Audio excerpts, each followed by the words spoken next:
हाँ तो गाइज अब बात करते हैं class 12 miscellaneous exercise chapter 5 question number 16। Most important question है ये भी और एग्जाम में आ भी चुका है और दोबारा आ सकता है, इसलिए आप इसकी प्रैक्टिस अच्छे से करना। तो पहले इसको समझेंगे क्वेश्चन बोल क्या रहा है और हमें करना कैसे, राइट। तो गाइज क्वेश्चन में दिया हुआ है if cos y is equal to x cos a plus y then prove that dy upon में dx is equal to cos square a plus y upon में sin a। तो अच्छा question है, बहुत ही लॉजिकल और इंपॉर्टेंट क्वेश्चन भी है। तो हमें यहाँ पे दिया हुआ है cos y बराबर x cos a plus y और प्रूव करने के भाई साहब डेरिवेटिव जो आने चाहिए आपका cos square a plus y upon में sin a आने चाहिए, राइट। तो हम इसका डेरिवेटिव कैसे करेंगे वो देखते हैं। तो सबसे पहले आपको भाई अगर देखा जाए तो डेरिवेटिव जो हमें फाइंड करना है वो x के रेस्पेक्ट में निकालना है, राइट। किसके रेस्पेक्ट में निकालना है? हाँ, डेरिवेटिव फाइंड करना है अपने को x के रेस्पेक्ट में। तो मैं पहली लाइन यही लिख देता हूँ क्योंकि यार यहाँ पे देखो फंक्शन दो चल रहे हैं, y वाला और x वाला। क्वेश्चन में x भी चल रहा है और y भी चल रहा है, राइट। तो इसलिए जब मैं इसका डेरिवेटिव करूंगा तो मैं लिखूंगा differentiate with respect to x कि भाई हम x के रेस्पेक्ट में डेरिवेटिव कर रहे हैं। तो x के रेस्पेक्ट में अगर डेरिवेटिव करेंगे तो आपको पता है सबसे पहले यहाँ पे चलेगा d अपॉन में dx और यहाँ पे चलेगा cos y, ठीक है। और इज इक्वल टू में यहाँ पे भी चलेगा d अपॉन में dx और यहाँ पे चलेगा ब्रैकेट में x, फिर यहाँ पे आएगा cos a प्लस y, ठीक है गाइस। अब देखो यहाँ पे आप अपने को पता है यार ये cos y है और cos y का डेरिवेटिव हो जाएगा माइनस का sin y, ठीक है। cos y का डेरिवेटिव कितना हो जाएगा? माइनस का sin y। Actually derivative x के रेस्पेक्ट में चल रहा है ना, तो cos y का डेरिवेटिव माइनस का sin y हो गया क्योंकि इस फंक्शन में y चल रहा है। एक्चुअली यहाँ पे होना चाहिए था x, ध्यान दो यहाँ पे क्या होना चाहिए था x, पर यहाँ पे आ कौन गया? y। तो इसलिए मैं इस y के डेरिवेटिव से करूँगा मल्टीप्लाई। इस y के डेरिवेटिव से क्या करना पड़ेगा? मल्टीप्लाई। मैं दोबारा बता रहा हूँ, cos के बराबर में जो y है हमने इसको x की तरह मानना और जब हमने x की तरह माना तो बना cos x और cos x का डेरिवेटिव तो माइनस का sin x, तो इसलिए इसका डेरिवेटिव माइनस का sin x और x की जगह पे कितना चलेगा? y। क्योंकि हमने इसको x माना, ये x था नहीं, ये है y, तो इसलिए मुझे इस y के डेरिवेटिव से करनी पड़ेगी इनटू, राइट। अब इक्वल टू मुझे क्या करना पड़ेगा यहाँ पे? अगर आप नोटिस करो तो यहाँ पे देखा जाएगा, आप देख सकते हो दो फंक्शन बन रहे हैं यहाँ पे। दो फंक्शन किस तरीके से बन रहे हैं वो दिखाता हूँ आपको। तो गाइज यहाँ पे अगर देखा जाए तो एक फंक्शन तो ये वाला बन रहा है जिसको मैं u मान ले रहा हूँ और एक फंक्शन cos वाला बन रहा है जिसको मैं v मान लेता हूँ। तो यहाँ पे लगेगा product rule, right. u into V वाला फॉर्मूला लगेगा, इसमें डेरिवेटिव डायरेक्ट नहीं कर सकते। तो पहले आप क्या करोगे? u का डेरिवेटिव करोगे और मल्टीप्लाई में चलेगा v, मतलब cos a प्लस वाई को आप ऐसे कैसे लिखोगे और इनटू में चलेगा d by D x, you का डेरिवेटिव और u चल रहा है अपना x, फिर बीच में आएगा प्लस। आप क्या करोगे? आप इनको इंटरचेंज करोगे, सॉरी पहली बात तो हाँ राइट सही है फॉर्मूला।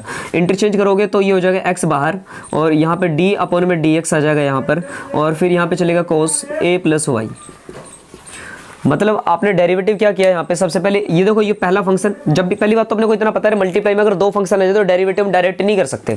तो पहले वाले को मानते हैं u, दूसरे को v माना, ठीक है। तो u का डेरिवेटिव कर रहे हैं, देखो ध्यान दो, u का डेरिवेटिव कर रहे हैं, मल्टीप्लाई में v चल रहा है ऐसे कैसे, फिर बीच में प्लस आता है, फिर ये हो जाते हैं इंटरचेंज, मतलब x बाहर और cos वाला फंक्शन अंदर। तो ये डेरिवेटिव का फॉर्मूला है। तो अगर मैं इसका डेरिवेटिव करूँ तो ये हो जाएगा माइनस का साइन वाई, ये हो जाएगा माइनस का साइन वाई और इनटू में चला डी वाई अपॉन में डी एक्स, ये एज इट इज़ रहेगा इक्वल टू में। यहाँ पे आपको पता है यार एक्स का डेरिवेटिव तो 1 होगा, तो 1 की इसमें मल्टीप्लाई करूँगा तो ये चलेगा cos a प्लस वाई और अगर ये cos a प्लस वाई है तो फिर यहाँ पे आएगा x और यहाँ पे अब हम इसको क्या मान लेंगे? थोड़ी देर के लिए x मानेंगे, राइट। यहाँ पे देखो x के रेस्पेक्ट में डेरिवेटिव करें तो इसको थोड़ी देर के लिए क्या मान लिया? x, लेकिन ये x है नहीं, ध्यान दो, मैं इसको x मान जरूर हूँ लेकिन ये x नहीं है, तो cos x बनाइए। x मानने से क्या बनाए? cos x, और cos x का डेरिवेटिव फिर से कितना आएगा? Minus sine x। तो मल्टीप्लाई में आ जाएगा यहाँ पे माइनस का साइन, लेकिन x की जगह पे कितना चलेगा? a plus Y, right. लेकिन ध्यान देना ये x नहीं था, हमने x की वजह से इसको थोड़ी देर के लिए x माना था खाली, तो इसलिए मल्टीप्लाई में मैं इसके डेरिवेटिव से मतलब किसका डेरिवेटिव? a प्लस वाई का डेरिवेटिव, इससे मल्टीप्लाई करूँगा।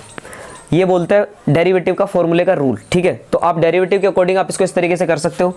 देन फिर मैं यहाँ पे लिख सकता हूँ माइनस का साइन वाई मल्टीप्लाई में चलेगा डी वाई अपॉन में D X is equal to में, यहाँ पे हमारे पास ये है, ये बच रहा है हमारे पास cos a प्लस वाई, ठीक है गाइस। और यहाँ ये माइनस बाहर आ जाएगा, ये माइनस बाहर लिख दो तो माइनस का हो जाएगा x और यहाँ पे चलेगा साइन और ब्रैकेट में चलेगा यहाँ पे a प्लस वाई। एंड यहाँ पे आप क्या करो? देखो a का भी डेरिवेटिव करो और y का भी डेरिवेटिव करो और ये आपको अच्छे से पता है यार, a तो कांस्टेंट टर्म, इसका हो जाएगा 0 और प्लस में y का डेरिवेटिव हो जाएगा डी वाई अपॉन में डी एक्स। भाई हमें कैसे पता चला a कांस्टेंट टर्म है? मैं आपको बता दूं, हमें डेरिवेटिव फाइंड करना है dy अपॉन में dx। क्या फाइंड करना है, D Y upon D X. तो इसलिए y और x को छोड़ के, ध्यान दो y और x को छोड़ के ये दो वेरिएबल है, बाकी सब एज ए कांस्टेंट की तरह ट्रीट होंगे। मतलब क्वेश्चन में कहीं पे भी a b c वगैरह कुछ भी ऐसी टर्म मिलेगी तो मैं उसका डेरिवेटिव जरूरत पड़ने पे क्या कर सकता हूँ, जीरो। केवल जिनका डेरिवेटिव फाइंड करे y फंक्शन का x के रेस्पेक्ट तो y और x को ही वेरिएबल की तरह ट्रीट करेंगे, अदरवाइज बाकी सभी क्या होंगे, कांस्टेंट। तो चलिए अब हम इसका करते हैं डेरिवेटिव। तो गाइस हमारे पास में अगर देखा जाए तो ये टर्म बची माइनस का साइन y, माइनस का साइन y, मल्टीप्लाई में चल रहा है डी वाई अपन में डी एक्स, और इक्वल टू में चल रहा है कोस, और यहाँ पे चल रहा है a प्लस वाई, और यहाँ पे माइनस, और ये चल रहा है x, और यहाँ पे चल रहा है साइन a प्लस वाई, और इनटू में कितना चल रहा है यहाँ पे डी वाई अपन में डी एक्स, क्योंकि जीरो तो वैसे ही खत्म हो जाएगा यहाँ से। तो गाइज अगर मुझे डी वाई अपन में डी एक्स की वैल्यू फाइंड करनी है, ध्यान दो मुझे डेरिवेटिव निकालना है, मतलब डी वाई अपन में डी एक्स, तो डी वाई अपन में डी एक्स दो जगह है, एक तो उधर और दूसरा इधर। तो मैं क्या करूँगा, उस वाले पार्ट को भी इधर ले आऊँगा और दोनों में से डी वाई अपन में डी एक्स को क्या लूँगा, कॉमन। ध्यान दो मैं उधर से डी वाई अपन डी एक्स वाली टर्म को इधर ले आऊँगा और दोनों में से डी वाई अपन डी एक्स को क्या लूँगा, कॉमन। तो देखो मैं दोबारा बता देता हूँ, मैं इसको इरेज करने वाला हूँ, आप इसको नोट कर लेना। दोबारा बता दूँ क्या किया हमने। सबसे पहले फंक्शन का डिफरेंशिएट किया एक्स के रेस्पेक्ट में, कोस वाई का डेरिवेटिव होता माइनस का साइन वाई, ठीक है, कोस वाई का डेरिवेटिव तो माइनस का साइन वाई है ना, और जो वाई था उसके डेरिवेटिव से कर दिया इनटू, फिर यहाँ पे लगेगा u इंटू वी का डेरिवेटिव, प्रोडक्ट रूल लगेगा, पहले u का डेरिवेटिव मल्टीप्लाई में v चलेगा, फिर इनको इंटरचेंज करा, बीच में प्लस आ जाएगा, और यहाँ पे x का डेरिवेटिव 1 हो गया तो 1 की इसमें मल्टीप्लाई कर दी, राइट। यहाँ पे cos x मान लिया, cos x का डेरिवेटिव तो माइनस साइन x, तो इसलिए माइनस का साइन बन जाएगा, लेकिन ये x नहीं था इसलिए इसके डेरिवेटिव से कर दी मैंने इनटू। अब जब देखा जाए तो यहाँ पे a प्लस वाई चल रहा है, a का डेरिवेटिव जो जीरो क्योंकि कॉन्स्टेंट टर्म है, क्योंकि x और y को छोड़ के बाकी सब कॉन्स्टेंट, मतलब नंबर होंगे वो सारे 1 2 3 4 5 की तरह, राइट। और यहाँ पे देखा जाए तो y का डेरिवेटिव आएगा dy अपन में dx। मैंने इस वाले टर्म को एज इट इज छोड़ा, इसको भी एज इट इज छोड़ा, कुछ नहीं करा, ये वाले माइनस को बाहर ले तो माइनस हो गया, प्लस वाला साइन चेंज, देन इसका डेरिवेटिव जीरो तो बचेगा यहाँ पे dy अपन में dx। अब मैं क्या करने वाला हूँ, उधर वाले डेरिवेटिव वाले टर्म को इधर की साइड शिफ्ट करने वाला हूँ, ठीक है गाइस। तो आप इसको नोट कर लो और मैं इसको मिटा के दोबारा करता हूँ, ऊपर सोल्व कर देते हैं इसको। तो अब हम इसको करेंगे ये,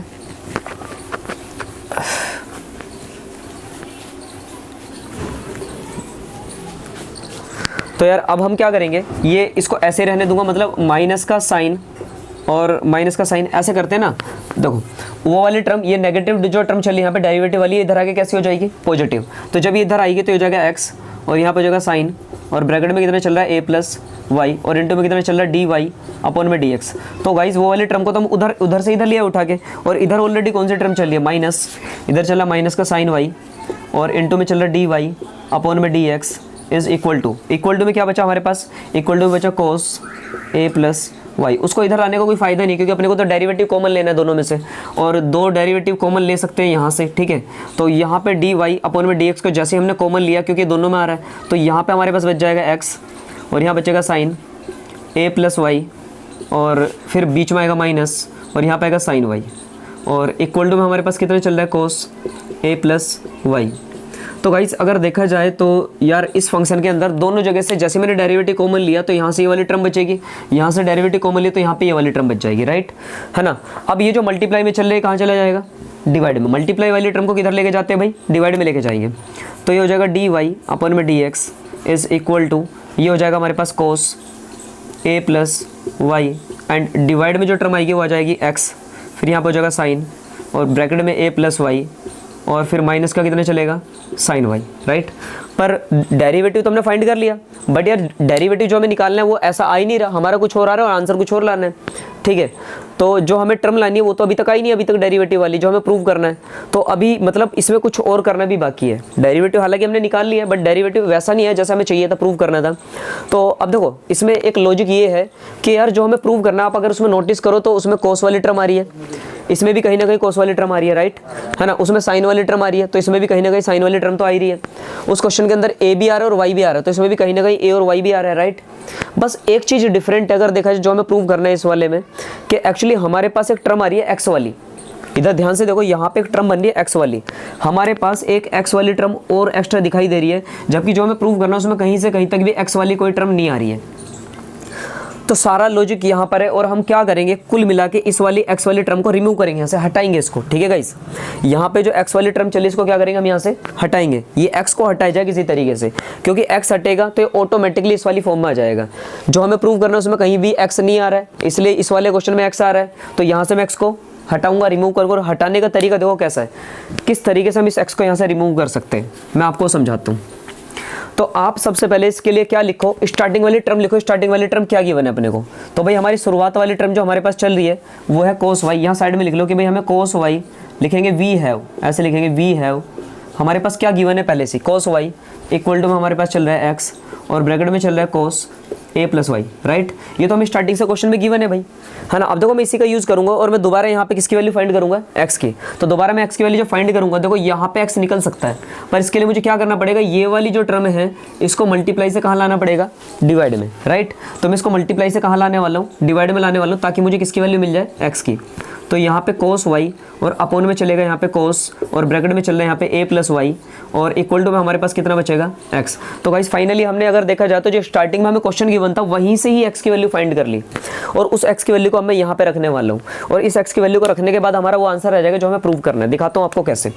तो सबसे पहले डी वाई अपोन में डी एक्स लिखा मैंने यहाँ पे, इक्वल टू में यहाँ पे टर्म चलेगी कोस, यहाँ पे चलेगा ए प्लस वाई और ब्रैकेट क्लोज और अपोन में यहाँ पे एक्स की वैल्यू जो कि कितना वैल्यू क्या फाइंड की है हमें, कोस वाई और अपोन में चल रहा है कोस, ब्रैकेट में कितना चला ए प्लस वाई और मल्टीप्लाई में कितना चल रहा है, यहाँ पे मल्टीप्लाई में चल रहा है साइन ए प्लस वाई, तो मल्टीप्लाई में साइन ए प्लस वाई चल रहा है और माइनस में कितना चल रहा है गाइस, साइन वाई। भाई हमने कुछ नहीं किया, सब कुछ वैसा का वैसा ही लिखा है, बस ये जो एक्स था इसकी वैल्यू पुट कर दी हमने यहाँ पे, है ना। और अगर इस x की वैल्यू मैंने यहाँ पे रख दी तो ध्यान दो ये दोनों मल्टीप्लाई में चल रहे हैं और ये वाली टर्म इसके डिवाइड में चल रही है। मतलब अगर ये मल्टीप्लाई में चल तो ये टर्म इस पूरे का डिवाइड में चल रही है और इधर वाली टर्म के अगर अपोन में कुछ नहीं तो इसके अपोन में क्या मान लेंगे, 1 मान लेंगे और 1 मानने के बाद हम कर देंगे इनमें क्रॉस मल्टीप्लाई, मतलब एलसीएम ले लेंगे यहाँ पे और क्रॉस मल्टीप्लाई करने के बाद देखो कैसी टर्म बनेगी वो समझ लो आप एक बार। तो ये हमारे पास जो टर्म आने वाली है ये आ जाएगी, ऊपर तो रहेगा हमारे पास में कोस ए प्लस वाई, ऊपर तो चलेगा कोस ए प्लस वाई, जबकि नीचे वाली टर्म हमारे पास बन जाएगी यहाँ पे कोस वाई रहेगा, राइट। यहाँ पे चलेगा कोस वाई और मल्टीप्लाई में चलेगा साइन ए प्लस वाई, तो मल्टीप्लाई में आ जाएगा यहाँ पे साइन ए प्लस वाई और फिर बीच में चल रहा है माइनस। देखो गाइस हमने क्या किया, इस 1 की मल्टीप्लाई इस पूरी टर्म में कर दी इधर और ये टर्म तो एज इट इज रहेगी 1 की मल्टीप्लाई होने के बाद में, बीच में आ रहा माइनस तो बीच में माइनस लगाया हमने। अब उधर चल रहा है साइन वाई और साइन वाई में मल्टीप्लाई होगी इस वाली टर्म की, सीधा उधर क्रॉस हो जाएगी डायरेक्टली, ठीक है ना। तो यहाँ पे चल रहा है साइन वाई और मल्टीप्लाई में आ जाएगा यहाँ पे कोस ए प्लस वाई, तो ये वाली टर्म मल्टीप्लाई में आ गई। और जब हमने इसका एलसीएम लिया तो यार अभी इनकी मल्टीप्लाई आमने सामने भी तो होगी ऐसे, मतलब नीचे वाली टर्म ने उधर मल्टीप्लाई करी, इस वाले 1 ने इधर मल्टीप्लाई करी, इसके आमने सामने मतलब फ्रंट पे भी तो मल्टीप्लाई होगी इनकी। तो अगर इनकी मल्टीप्लाई आपस में हुई तो ये 1 की मल्टीप्लाई होने के बाद में तब भी क्या रहेगा यहाँ पे कोस ए प्लस वाई, राइट। अब अगर ये कोस ए प्लस वाई आ रहा है तो देखो भाई हुआ क्या यार, ये वाली टर्म जो है ना, ये वाली लाइन देखो, ये वाली लाइन, ये जो लाइन चल रही है इसके नीचे ये पूरी की पूरी एक टर्म है, इसके नीचे चल रही है एक टर्म, सिंगल टर्म। ये ऊपर वाली टर्म अलग थी और ये नीचे वाली टर्म अलग थी और ये जो नीचे वाली टर्म आ रही है इसके 2 हिस्से चल रहे हैं, राइट। तो इसके नीचे चल रहे हैं 2 हिस्से, मतलब ये भी एक फ्रैक्शनल फॉर्म में आ रही है।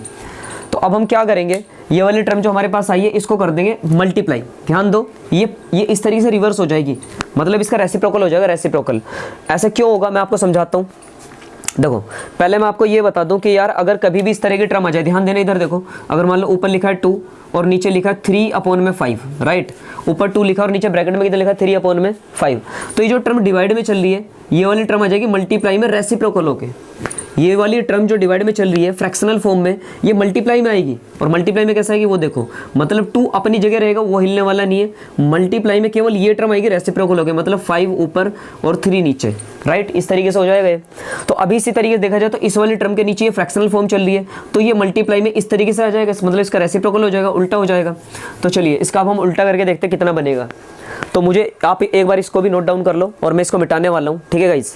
तो आई होप कि आपको यहाँ तक समझ में आ गया होगा। मैं इसको मिटा देता हूँ यहाँ पे, मैं एक बार समझा भी देता हूँ आपको कैसे किया मैंने। देखो दोबारा मैंने यहाँ पे x की वैल्यू पुट करी थी, यहाँ पे ये जो x चल रहा था ना, यहाँ पे x की जो वैल्यू हमने वहाँ से फाइंड करी स्टार्टिंग से, उस x की वैल्यू को मैंने यहाँ रखा, इसके नीचे 1 मान लिया, दोनों में क्रॉस कराया, एलसीएम लिया, तो फाइनली ये वाली टर्म बची और जो फ्रैक्शनल फॉर्म है अब मैं इसका उल्टा करने जा रहा हूँ, ठीक है गाइस। तो जब मैं इसका उल्टा करूँगा देखते हैं क्या बनेगा। ये मतलब रेसिप्रोकल कर रहे हैं हम इसका।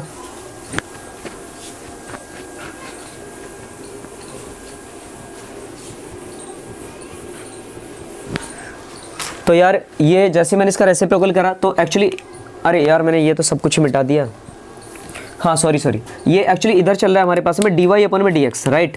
इधर की साइड में जो चल रहा है वो चल रहा है dy/dx इज इक्वल टू, और ये वाली जो टर्म चल रही है हमारे पास में ये चल रहा है cos a प्लस वाई इसके अपॉन में कुछ नहीं है तो 1 मान लेंगे। क्यों? क्योंकि ये तो हो जाएगा रिवर्स, मतलब इन्वर्स हो जाएगा इसका, ये उल्टा हो जाएगा, इसका उल्टा हो जाएगा, मल्टीप्लाई में हो जाएगा रेसिप्रोकल होके। तो जो मल्टीप्लाई में ऊपर टर्म जाएगी ये हो जाएगी cos a प्लस वाई, मतलब ये cos a प्लस वाई वाली टर्म ऊपर, और जो दूसरी वाली टर्म है मतलब ये वाली टर्म ये ऐसे हो जाएगी, मतलब ये ऐसे उल्टा हो जाएगा, राइट। तो नीचे की तरफ कितना चलेगा, यहाँ पे चलेगा cos और साथ में चलेगा y और यहाँ पे चलेगा साइन, ब्रैकेट में कितना चलेगा a प्लस वाई और माइनस में चलेगा यहाँ पे साइन y और इनटू में चलेगा cos a प्लस वाई। ठीक है गाइस। अब देखो यहाँ पे देखने वाली बात ये है कि यार यहाँ कोस, यहाँ पे साइन और यहाँ पे साइन और यहाँ पे कोस, ये दो बार मल्टीप्लाई में आ रहे हैं पेयर वाइज, राइट। पहले कोस फिर साइन फिर साइन फिर कोस, मतलब ये तो कोई फॉर्मूले जैसा बन रहा है और ये बनेगा यहाँ पे फॉर्मूला। और मैं आपको बता देता हूँ कौन सा फॉर्मूला बन रहा है, पहले इसको आप ठीक से लिखो एक बार। मैं यहाँ पे लिखूंगा, देखो कोस a प्लस वाई दो बार आया मल्टीप्लाई में, तो यहाँ पे हो जाएगा cos square a plus Y, ऊपर कितना हो जाएगा cos square a plus Y, और नीचे क्या करो, क्योंकि ये वाली टर्म और ये वाली टर्म चली मल्टीप्लाई में तो इसलिए हम इनको आगे पीछे भी लिख लें तो भी कोई फर्क नहीं पड़ने वाला। मतलब मैंने साइन को पहले लिख लिया, a प्लस वाई लिखा और a प्लस वाई के बाद मैंने लिखा कोस और फिर मैंने y लिखा, फिर बीच में माइनस, ठीक है। और अब मैं क्या करूँगा, इन दोनों को भी ऐसे लिख लूँगा, मतलब उल्टा करके लिख लूँगा। यहाँ पे लिखा जाएगा कोस, यहाँ पे चलेगा a प्लस वाई और इनटू में कितना चलेगा यहाँ पे साइन वाई, राइट। अरे मल्टीप्लाई वाली जो टर्म है इनको आगे पीछे लिखा जा सकता है ना, कि अगर मान लो जैसे कि आपके पास 2 × 5 है, अगर आप इसको 5 × 2 लिख लो तो एक ही बात है, ठीक है। मैंने ऐसे करा क्यों लेकिन, ठीक है, मैंने इसको ऐसे आगे पीछे करके क्यों लिखा, क्योंकि ये बन रहा है फॉर्मूला। अब मैं आपको बता दूँ कौन सा फॉर्मूला बन रहा है ये। अगर आप नोटिस करो तो ये वाली टर्म कुछ कुछ हमारी दिख रही है a की तरह, और ये वाली टर्म दिख रही है अपने को b की तरह, और ये वाली टर्म वापस दिख गई अपने को a की तरह, और ये वाली टर्म वापस दिख गई b की तरह। तो कुल मिला के फॉर्मूला बन गया साइन a, ध्यान दो, sine a cos b cos a sine b, और ये होता है फॉर्मूला। तो मैं आपको साइड में लिख के दिखा देता हूँ कि यार अगर साइन a आ जाए और इंटू में कोस b आ जाए और फिर बीच में माइनस कोस a आ जाए और फिर इंटू में साइन b आ जाए, तो ये होता है फॉर्मूला। और ये फॉर्मूला किसका होगा, ये फॉर्मूला बनेगा साइन a माइनस बी का फॉर्मूला, राइट। ये साइन a माइनस बी का फॉर्मूला होता है गाइस। तो इस फॉर्मूले को आप नोट कर लेना, ट्रिग्नोमेट्री से ही है ये फॉर्मूला, आपको पता भी होगा, अगर नहीं पता तो आप नोट कर लेना, ठीक है। तो ये बिल्कुल ऐसा दिख रहा है sine a cos b cos a sine b, तो मैं इसको लिख सकता हूँ साइन a माइनस बी की फॉर्म में। तो मतलब फॉर्मूला बना के लिखूंगा साइन a माइनस बी की फॉर्म, ठीक है। तो अगर मैं इसको साइन a माइनस बी की फॉर्म में लिखना चाहूँ तो ये वाली टर्म हमारे पास ऊपर चल रही है cos square a plus Y, और अपॉन वाली जो टर्म हो जाएगी साइन a माइनस बी, मतलब पहले साइन लिखूंगा फिर a की जगह चलेगा a प्लस वाई और माइनस b करूँगा तो यहाँ पे आ जाएगा y, राइट। अब देखो बेनिफिट क्या मिला, a की जगह तो मैंने a को लिखा, माइनस लगा के b की जगह मैंने b को लिखा, y से y कट गया, ठीक है गाइस। तो हमारे पास बचेगा यहाँ पे cos square a plus Y और अपोन में बचेगा साइन a, राइट। और इस तरीके से अगर देखा जाए तो ये हमें वो आंसर आ चुका है जो हमें प्रूव करना था, तो ये हो गया हैंस प्रूव्ड।